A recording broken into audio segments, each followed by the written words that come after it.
Assalamualaikum warahmatullahi wabarakatuh. Perkenalkan, nama saya Revita Agustin dan dengan NPM 23.111100079 dari kelas 23A2. Pada video kali ini saya akan menjelaskan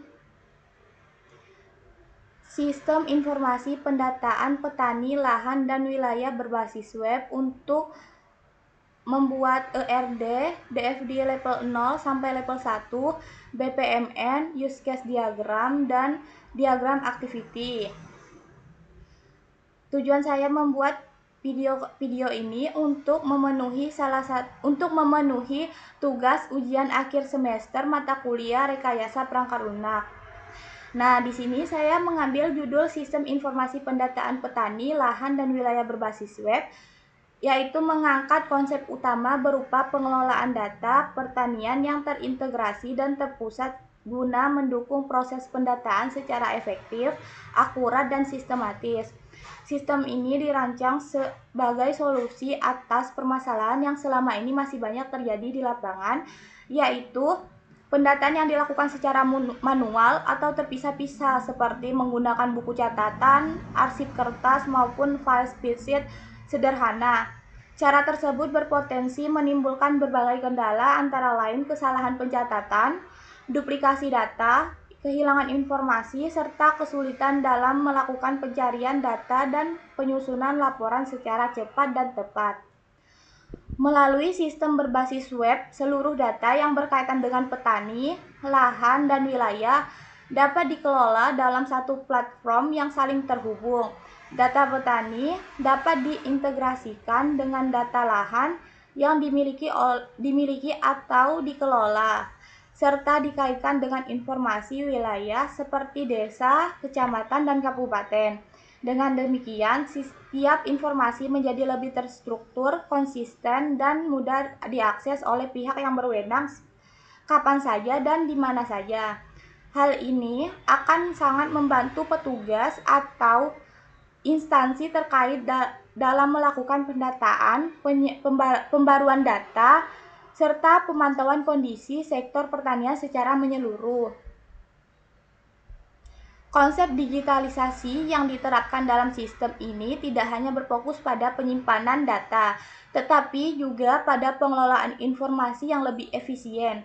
Sistem dirancang agar mampu memfasilitasi proses input, pengolahan, pencarian, dan pelaporan data secara otomatis dan real time. Dengan adanya fitur-fitur tersebut, proses administrasi menjadi lebih cepat, beban kerja manual dapat dikurangi, serta resiko kesalahan manusia atau human error dapat diminimalkan. Selain itu, sistem ini juga diharapkan mampu menjadi dasar dalam pengambilan keputusan yang lebih tepat dan berbasis data. Informasi yang tersaji secara lengkap dan terintegrasi dapat digunakan sebagai bahan analisis dalam perencanaan program pertanian, penyaluran bantuan, pemetaan potensi wilayah, serta evaluasi kebijakan.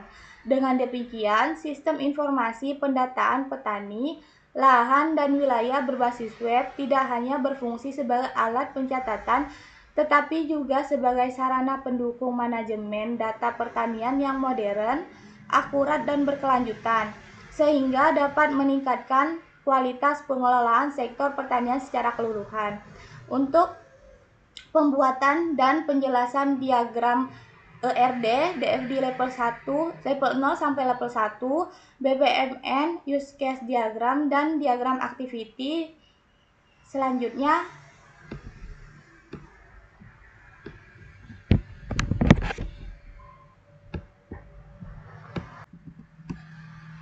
baik, di sini kita mulai dari yang pertama, yaitu ERD. ERD atau Entity Relationship Diagram digunakan untuk menggambarkan struktur data dan hubungan antar entitas yang terdapat dalam sistem informasi pendataan petani, lahan, dan wilayah berbasis web. ERD ini bertujuan untuk memodelkan data secara konseptual agar memudahkan dalam proses perancangan basis data sistem. Nah, jadi ERD ini digunakan untuk menggambarkan struktur data dan hubungan antar entitas yang ada dalam sistem pendataan petani, lahan, dan wilayah. Di sini terdapat entitas yang pertama, yaitu entitas petani. Entitas petani ini memiliki atribut yaitu ID petani sebagai primary key, NIK, nama petani, alamat, nomor handphone, dan status petani. Selanjutnya, entitas kedua yaitu wilayah. Entitas kedua ini, wilayah ini memiliki atribut ID wilayah sebagai primary key, nama wilayah, kecamatan, dan kabupaten. Nah, di sini entitas petani dan wilayah ini dihubungkan dengan relasi tinggal di tengah ini. Nah, petani dan wilayah. Pada relasi ini memiliki kardinalitas mani tuan, artinya banyak petani yang dapat tinggal di satu wilayah, tetapi satu petani hanya tinggal di satu wilayah. Nah, selanjutnya entitas yang ketiga yaitu entitas lahan. Pada entitas lahan ini bisa kita lihat terdapat atribut yaitu ID lahan sebagai primary key, lokasi lahan, status lahan, jenis tanaman, dan luas lahan. Pada entitas petani dan lahan ini dihubungkan oleh relasi memiliki. Nah, petani dan ke lahan dihubungkan oleh relasi memiliki. Relasi ini memiliki kardinalitas one to many, yang berarti satu petani dapat memiliki banyak lahan, namun satu lahan hanya dimiliki oleh satu petani. Jadi, dengan adanya ERD ini, struktur basis data sistem pendataan petani, lahan, dan wilayah dapat dirancang dengan lebih jelas dan terintegrasi sehingga mendukung pengelolaan data secara efektif dalam sistem berbasis web.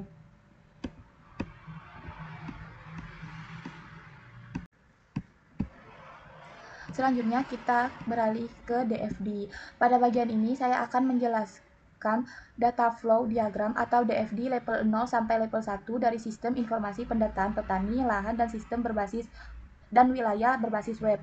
Nah, di sini ada konteks diagramnya. Di sini ada admin, mengirim data login, data petani, data lahan, data wilayah, permintaan laporan, dan data update, terus diproses. Di sini sistem informasi pendataan petani, lahan, dan wilayah berbasis web. Selanjutnya, status login, status input data, dan status update data dikirim lagi ke admin. Pada proses sistem informasi pendataan petani dan lahan dan wilayah berbasis web, dikirim laporan pendataannya ke pimpinan dan dinas pertanian. Selanjutnya ke DFD level 0. DFD level 0 merupakan gambaran umum alur data. Dalam sistem terdapat dua entitas eksternal, yaitu admin dan pimpinan. Admin melakukan login ke sistem, kemudian melakukan input dan update data petani, lahan, dan wilayah. Selanjutnya admin input data petani, data lahan, dan data wilayah. Di sini diproses di sini input atau update data pendataan.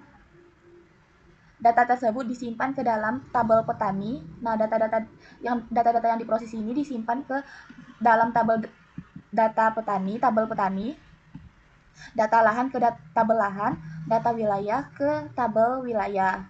Admin juga dapat melakukan permintaan laporan, dan sistem akan melaksanakan laporan pendataan yang dikirim kepada pimpinan. Nah, di sini admin melakukan permintaan laporan, terus diproses untuk request laporannya, terus laporan pendataannya dilaporkan ke pimpinan. Nah, untuk DFD level 0 ini seperti ini. Di sini admin data login proses pertama data login ke tabel user. Terus dari tabel user, status data loginnya diproses lagi ke sini. Terus dikirim lagi ke status data loginnya ke admin. Nah, dari admin ini melakukan input data petani, data lahan dan wilayah ke proses kedua, yaitu input update data pendataan. Terus data petani itu dimasukkan ke tabel petani, data lahan dimasukkan ke tabel lahan, disimpan. Data petani disimpan di tabel petani, data lahan disimpan di tabel lahan, data wilayah disimpan di tabel wilayah. Selanjutnya, status update data kembali lagi ke admin. Nah, di sini admin melakukan permintaan laporan di sini di proses ketiga ini request laporan. Nah, untuk laporan pendataannya dilaporkan ke pimpinan atau Dinas Pertanian. Selanjutnya ke DFD level 1. DFD level 1 ini merupakan penguraian dari proses input dan update data pendataan. Proses ini dibagi menjadi empat subproses, yaitu input data petani, input data lahan, input data wilayah, dan update data pendataan. Setiap data yang dimasukkan oleh admin akan disimpan ke tabel yang masing-masing, dan sistem akan memberikan status input dan update data sebagai informasi balik kepada admin. Nah, di sini admin mengirimkan data petani, menginputkan data petani. Nah, di sini memproses input data petani. Nah, data petani disimpan di data petani disimpan di tabel petani di sini. Status input data petani kembali lagi ke input data petani. Diproses di input data petani. Selanjutnya, admin menginputkan data lahan. Nah, data lahan ini disimpan di D2, tabel lahan. Data lahan ini status inputnya dikembalikan lagi ke input data lahan. Selanjutnya admin melakukan input data wilayah. Nah, input data wilayah ini diproses di 2.3. Data wilayah selanjutnya disimpan di D3 di tabel wilayah. Data wilayah dikembalikan lagi ke proses input data wilayah untuk melakukan atau mengupdate status input data wilayah. Selanjutnya yang terakhir, proses yang terakhir yaitu admin mengupdate data pendataan. Jadi data-data yang disimpan di D1, D2, D3 itu disimpan di D1 tabel petani, tabel lahan, D2 untuk tabel lahan, D3 untuk tabel wilayah. Nah, ini data-data ini diupdate dan dikembalikan ke admin. Nah, untuk penjelasan DFD ini singkat saja. Ada konteks diagram, DFD level 0 dan DFD level 1. Nah, untuk struktur diagramnya seperti ini. Saya perkecil. Nah,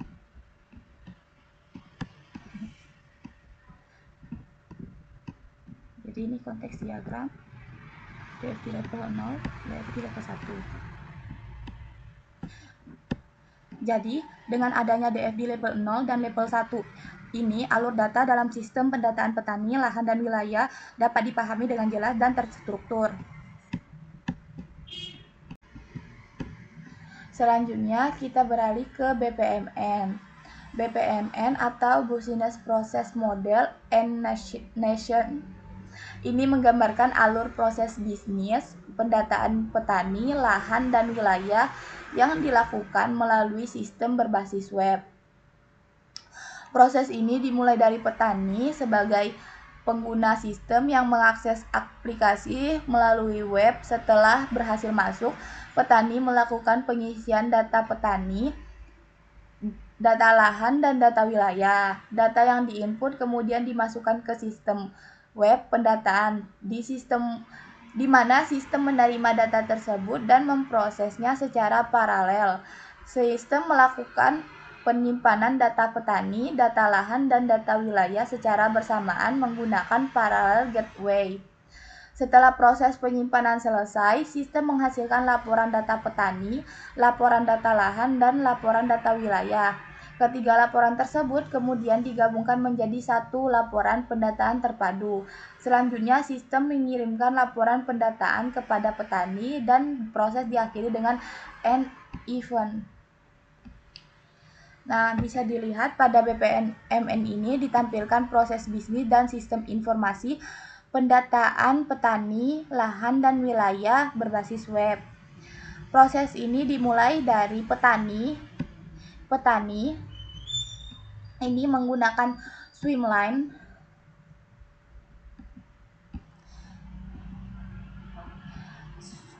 petani mengakses sistem melalui akses sistem melalui web. Setelah itu, petani mengisi data petani, lahan, dan wilayah. Data yang telah diinputkan oleh petani akan diterima oleh sistem web pendataan. Nah, di sini kita beralih ke sistem web pendataan.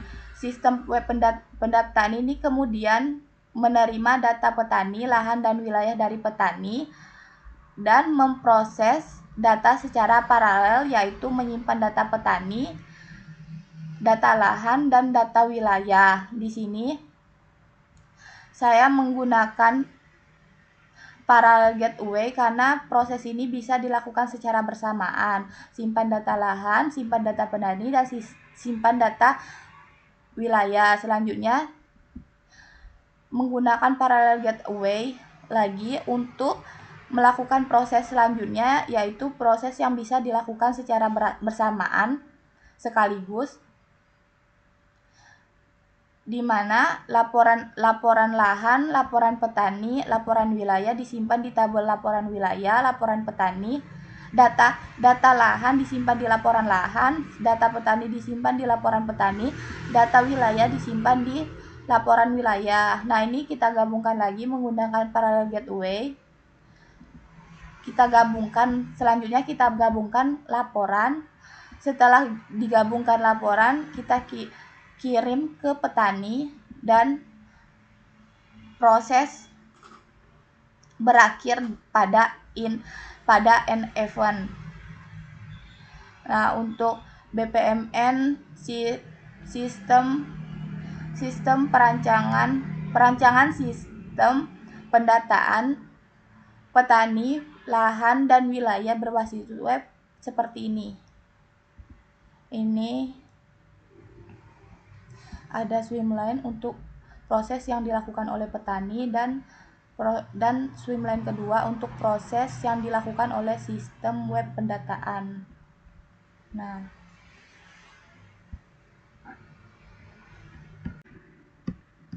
baik, kita lanjuti ke use case diagram untuk perancangan sistem informasi pendataan petani, lahan, dan wilayah berbasis web. Nah, use case diagram ini menggambarkan interaksi antara pengguna dan sistem pada sistem informasi pendataan petani, lahan, dan wilayah berbasis web. Terdapat 3 aktor, yaitu admin, petugas. Ini gambar orang ini aktor sebagai admin, petugas, dan kepala dinas.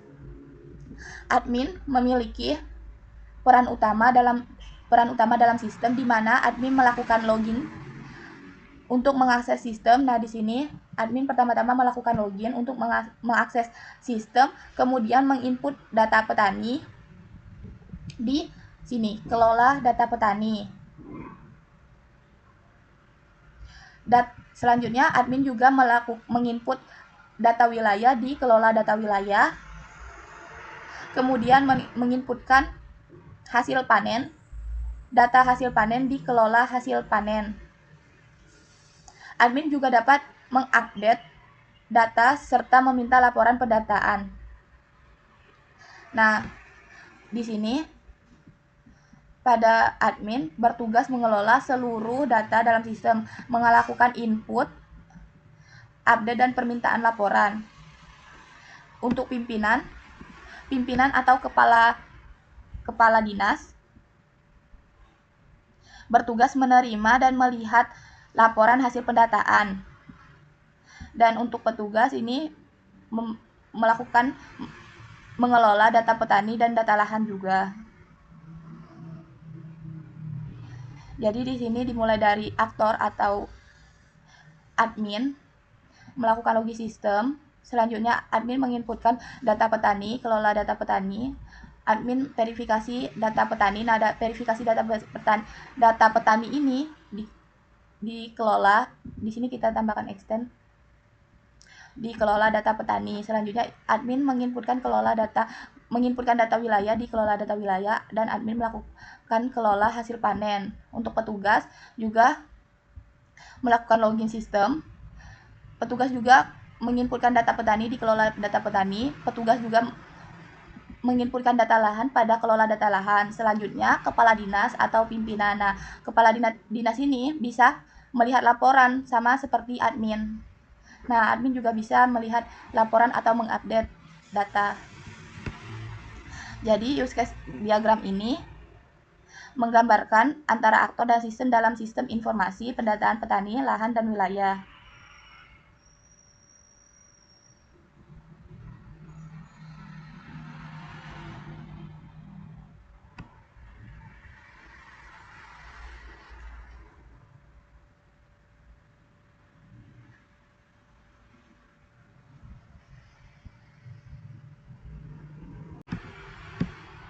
Dan yang terakhir, kita membuat diagram activity untuk sistem pendataan petani, lahan, dan wilayah berbasis web. Nah, di sini kita memasukkan dua swimline.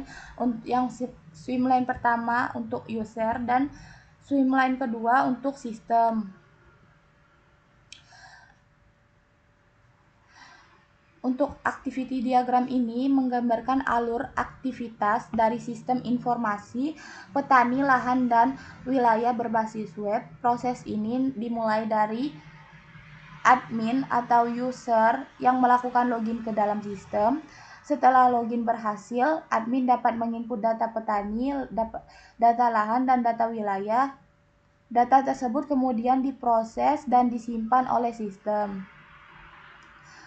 Kemudian, admin juga dapat melakukan update data pendataan apabila diperlukan.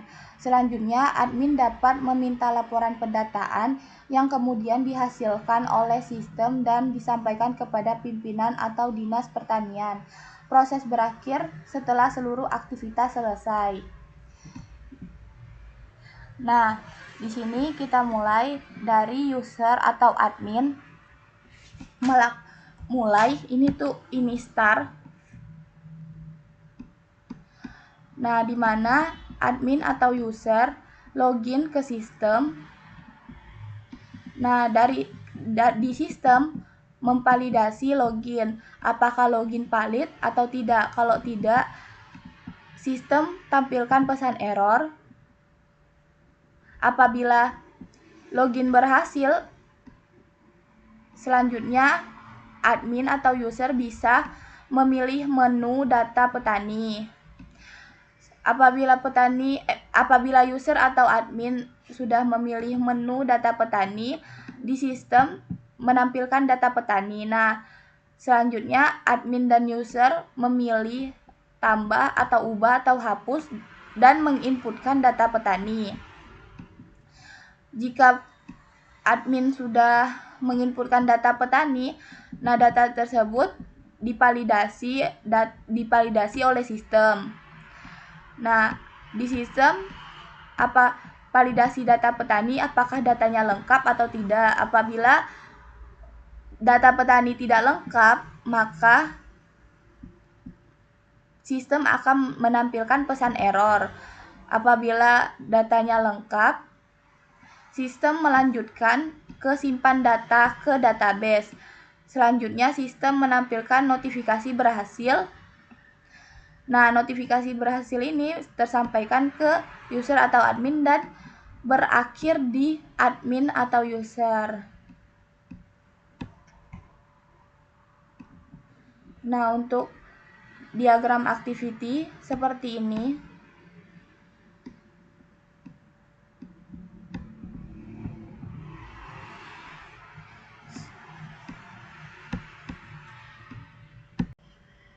Baik, sebagai penutup dari video ini dapat disimpulkan bahwa perancangan sistem informasi pendataan petani, lahan, dan wilayah berbasis web telah dituangkan melalui berbagai model perancangan sistem mulai dari ERD, DFD level 0 sampai level 1, BPMN, use case diagram, hingga activity diagram. Setiap diagram memiliki peran penting dalam menggambarkan struktur data, alur data, serta interaksi antar pengguna dan sistem secara menyeluruh. ERD menggambarkan hubungan antar data utama seperti petani, lahan, dan wilayah. DFD menunjukkan aliran data dari proses pendataan hingga menjadi informasi yang siap digunakan. BPMN memvisualisasikan alur bisnis yang terjadi dalam sistem use case diagram, menjelaskan fungsi-fungsi yang terdapat di sistem oleh pengguna, dan activity diagram menggambarkan langkah-langkah aktivitas dalam setiap proses. Keseluruhan diagram ini saling melengkapi dan membentuk gambaran sistem yang utuh dan terstruktur dan mudah dipahami. Dengan perancangan ini diharapkan sistem yang dibangun nantinya mampu memberikan solusi nyata terhadap permasalahan pendataan pertanian menjadi lebih terintegrasi, efisien, dan akurat. Semoga penjelasan ini dapat memberi gambaran yang jelas mengenai konsep dan alur kerja sistem serta menjadi dasar yang kuat dalam tahap pengembangan sistem selanjutnya. Sekian dari saya, terima kasih. Semoga bermanfaat. Apabila ada kekurangan, mohon dimaafkan. Wassalamualaikum warahmatullahi wabarakatuh.